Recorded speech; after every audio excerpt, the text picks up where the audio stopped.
bonjour. Bien, il y a beaucoup de gens qui mélangent qui ou que. Je vous rappelle qu'il y a une vidéo où je vous explique tout par rapport à qui ou que. C'est aussi ce qu'on appelle des pronoms relatifs. Et parfois, on appelle également qui on utilise pour poser des questions. Qui, c'est que, qui remplace quoi, par exemple, qu'est-ce que tu fais? Donc, que plus est-ce que on peut utiliser pour poser des questions. Et également, ce qu'on appelle subordonné dans la grammaire. Mais ici, ces technologies-là, ça ne sert à rien. Le plus important, c'est de savoir comment est-ce qu'on les utilise en contexte. C'est ça qu'on va voir dans les phrases, d'accord? Bien.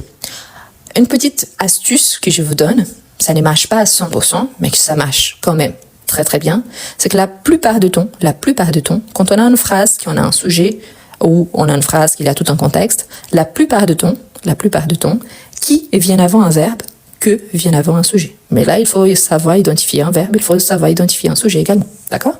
Bien, on va commencer et on va voir ça au long de phrases. Donc, le livre, j'ai lu, est intéressant. Donc, le livre, j'ai lu, est intéressant. Donc, le livre que je lis ou le livre qui je lis?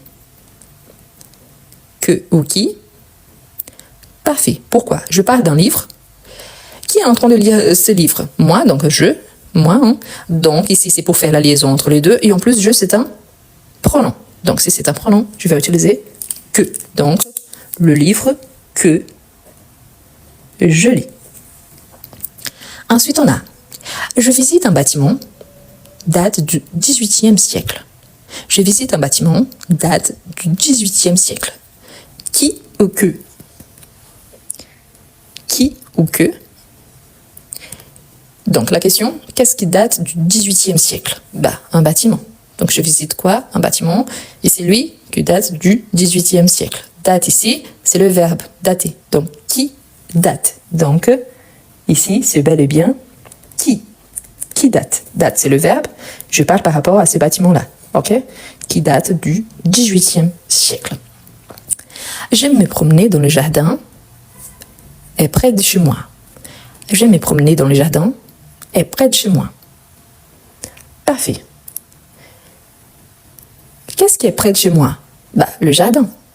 Donc, ici, c'est pour relier cette information. Et c'est un verbe. Donc, qui est près de chez moi. Jeune sœur s'appelle Lisa. Jeune sœur s'appelle Lisa. Jeune sœur que s'appelle Lisa. Jeune sœur qui s'appelle Lisa. Parfait. S'appelle, ça vient du verbe s'appeler. Ici, en tant que verbe pronominal, je parle donc de ma sœur. Donc, qui s'appelle Lisa? Donc, ma sœur. Et jeune sœur, donc, pour relier, qui s'appelle Lisa. Parfait. Je vu un film, faisait un peu peur. Je vu un film, faisait un peu peur. J'ai vu un film que faisait un peu peur ou qui faisait un peu peur. Parfait. Ici, j'ai un verbe. Je suis en train de relier à un film. Qu'est-ce qui me faisait peur? Donc, un film. Donc, ici, c'est le verbe. Donc, c'est bel et bien qui faisait un peu peur. Les gâteaux que vous nous avez apportés sont délicieux. Les gâteaux que vous nous avez apportés sont délicieux.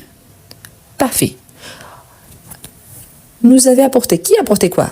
Vous. Vous, c'est un pronom. Même si on parle d'où apporter ici qui parle des gâteaux, mais on parle surtout d'une action faite par une personne ou un groupe de personnes. Donc, vous, pronom, donc, que. Les gâteaux que vous nous avez apportés sont délicieux. J'aime ces tableaux et derrière vous. J'aime ces tableaux et derrière vous. Parfait. Parfait. Donc, ces tableaux, je parle de ces tableaux et ici, nous sommes en train de relier une information. Ici, on a bel et bien un verbe, donc, qui est derrière vous. C'est un jardin à une grande terrasse. C'est un jardin à une grande terrasse. C'est un jardin à une grande terrasse.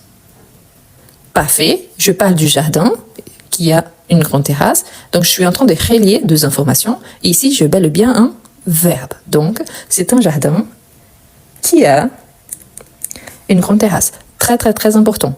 Qui, on ne fait pas d'élision, c'est-à-dire que je ne peux pas supprimer le i et ajouter l'apostrophe, la petite virgule en haut, l'apostrophe. Je ne peux pas. Je peux faire élision avec que. Quand je dis qu'il, quel, quand, donc là on peut faire élision, mais avec qui, on ne fait pas d'élision. D'accord? Le pain, tu fais, est vraiment bon.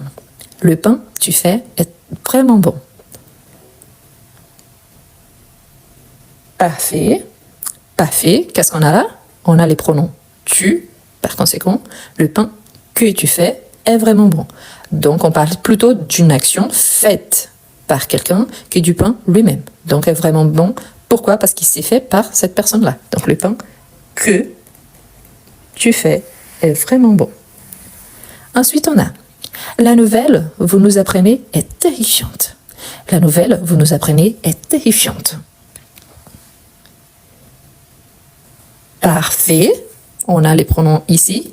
Donc, c'est vous qui nous apprenez quelque chose et cette chose, c'est une nouvelle qui est terrifiante. Donc ici, on a bel et bien un pronom. Donc, la nouvelle que vous nous apprenez est terrifiante.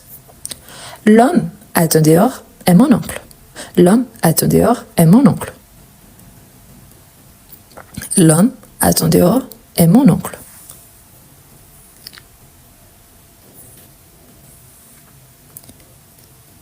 Parfait. L'homme qui, à ton dehors, je suis en train de relier cette action à ces sujets-là. Donc, l'homme qui, à ton dehors, est mon oncle. Parfait. Ensuite, on a les enfants jouent dans la cour sont allemands. Les enfants jouent dans la cour sont allemands. Parfait. Je suis en train de relier deux informations. Les enfants à une action jouent. Donc, les enfants qui jouent dehors sont allemands. Donc, qui joue dans la cour. Pardon, j'ai mélangé avec les deux phrases ici. La chanson passe à la radio est très ancienne. La chanson passe à la radio est très ancienne. Ah, pardon, j'ai sauté la phrase 13, merci. Les photos que tu as prises sont très jolies. Les photos que tu as prises sont très jolies. Parfait. Donc, malgré le fait que je parle les photos ici, on a l'accord avec le complément d'objet direct, mais je dis surtout que cette action a été faite par tu, donc par toi. Hein.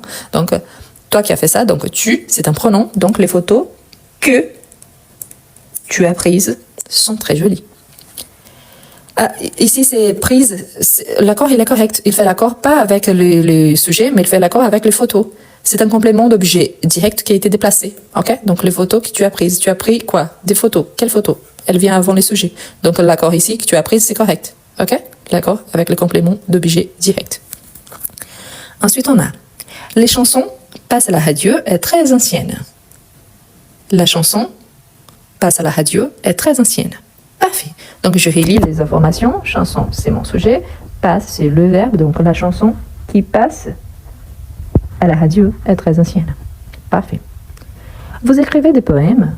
Vous publiez ensuite sur votre blog. Vous écrivez des poèmes, vous publiez ensuite sur votre blog.